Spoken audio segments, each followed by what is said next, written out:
रानी दुर्गावती का क्षेत्र के साथ साथ पूरे भारत के स्वाभिमान के प्रति रानी दुर्गावती की प्रतिमा का अनावरण किया। मुझे इस बात की प्रसन्नता है। रानी दुर्गावती ने हमारे उसे मुगल सत्ता को उसके बारे में माना जाता था कि बहुत दृढ़ है, लेकिन अकबर की सेवा को 3 बार परास्त किया, शेरशाह सूरी को परास्त किया और अपने शरीर के आखिरी सांसों तक लड़ती रही और शरीर को जब तक हाथ नहीं लगाने दिया।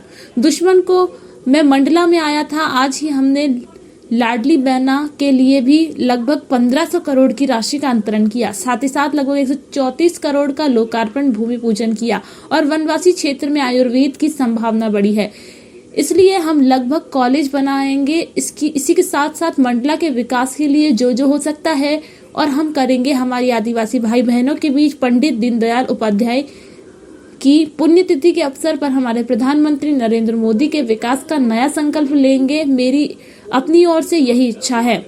मंडला से विजय कुमार साहू की रिपोर्ट। मैं आज ही मंडला में आयुर्वेदिक कॉलेज की घोषणा करता हूँ। हजारों साल पुराना हमारा जिसमें विश्वास था, ऐसा आयुर्वेद का हमारे यहाँ महत्व है। हमको मालूम है कोविड के समय में तमाम एलोपैथी दवाई फेल हो गई थी, सारे डॉक्टर डर रहे थे, कोई सामने आने को तैयार नहीं थे, लेकिन केवल आयुर्वेद के माध्यम से आयुर्वेद का काढ़ा पिला करके डॉक्टरों ने आयुर्वेद की गोली खा करके डॉक्टरों ने न केवल कोविड से खुद को बचाया बल्कि पूरे समाज को हिम्मत दिलाने का प्रयास किया। ये हमारे जीवन की संस्कृति इतनी अच्छी है कि कदम कदम पर ऐसी तमाम आयुर्वेद की औषधियां अपने घर और आसपास फैली हुई है। अरे तुलसी माता अपने आंगन में लगाते हैं तो उसका आयुर्वेदिक क्या महत्व है। हमारे यहाँ तो भगवान का भोग भी बगैर तुलसी पत्र डाले पूरा नहीं होता। हमारी संस्कृति तो प्राचीन समय से इस बात को जानती, लेकिन काल के प्रभाव में अब आयुर्वेद का महत्व स्थापित हो रहा है।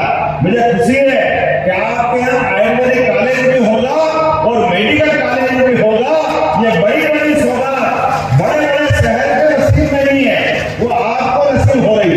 इतना ही नहीं, आने वाले समय में यहाँ पर बहुत सारे काम मुझे बताए, जिसके आधार पर मैंने कहा कि यहाँ पिछले बार इसी महाविद्यालय में आया था मैं मंडला में, और इन्होंने कहा था कि रानी दुर्गावती की प्रतिमा का अनावरण करना है। मैं अपना वादा निभाने के लिए आपके बीच में आया हूँ। उस समय शिक्षा मंत्री बन के आया था और मुझे क्या कहूँ, मंडला वाले इतने प्रेम से बुलाते कि मुख्यमंत्री बन के अनावरण कराते। इतना प्रेम तो कोई दे ही नहीं सकता, ये केवल मंडला वाले ही दे सकते। आपका प्रेम, आपका इसमें जीवन भर याद रहेगा।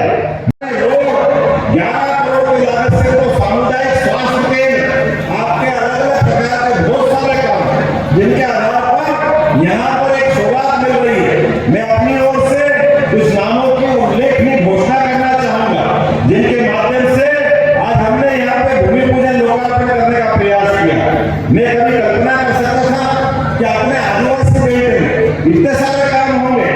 पाठा सिहोरा पिंडई टोला होते हुए रामदेवरी जिला सिवनी में एक 10 किलोमीटर से ज्यादा की नई सड़क का शुभारंभ हम कर रहे हैं। अभिनंदन करें नई बनने वाली सड़क का।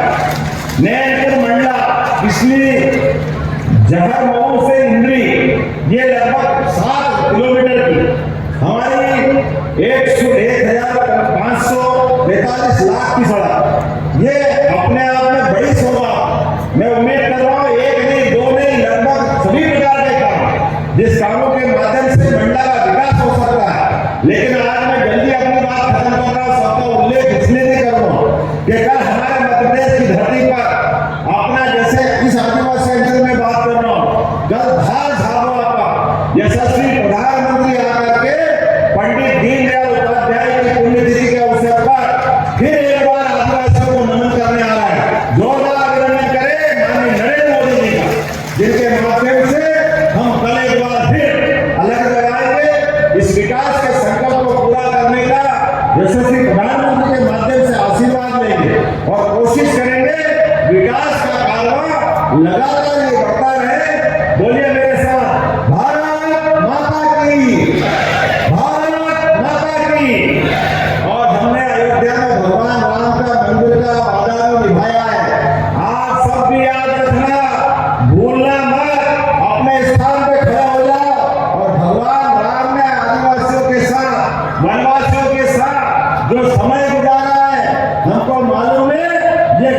किसने दिया था? ये मंदिर 47 में बन जाता, लेकिन आजादी के बाद पहली बार बनकर के भगवान अपने गर्भगृह में गए हैं। तो यशस्वी प्रधानमंत्री के साथ पूरे लोकतंत्र के लिए